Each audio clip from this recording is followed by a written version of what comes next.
മൂട്ടിപ്പഴം കേരളത്തിൻ്റെ വനങ്ങളിലും നാട്ടിൻപുറങ്ങളിലും കാണപ്പെടുന്ന ഒരു മരമാണ് മൂട്ടിപ്പഴം.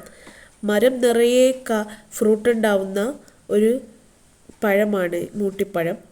ഇതിൻ്റെ ചില്ലയിലല്ല അധികവും ഫ്രൂട്ട് ഉണ്ടാവല്, തടിയിലാണ്. പഴം മരത്തിൻ്റെ മൂട്ടിലും കായ്ക്കുന്നത് കൊണ്ടാണ് ഈ പേര് വരാൻ തന്നെ കാരണം. മലയണ്ണാന്, കുരങ്ങ്, കരടി തുടങ്ങിയ ജീവികളുടെ ഇഷ്ടഭക്ഷണം കൂടിയാണ് മൂട്ടിപ്പഴം. മൂട്ടിക്കായ് പൈൻ എന്നും ഈ വൃക്ഷത്തെ അറിയപ്പെടുന്നു. കട്ടിയുള്ള തോട് പൊളിച്ച് അകത്തുള്ള ജെല്ലി പോലുള്ള ഭാഗമാണ് ഭക്ഷിക്കുക. ഡിസംബർ മുതൽ ജനുവരി വരെയാണ് പൂക്കാലം.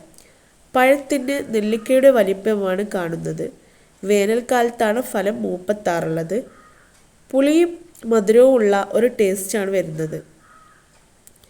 ഇതിൻ്റെ തൈ നടുമ്പോൾ നാം ശ്രദ്ധിക്കേണ്ട ഒരു കാര്യം, ഒരു തൈ നടുമ്പോൾ അതിൻ്റെ അടുത്ത് തന്നെ ഒരു ആൺതൈയും നടേണ്ടതാണ്.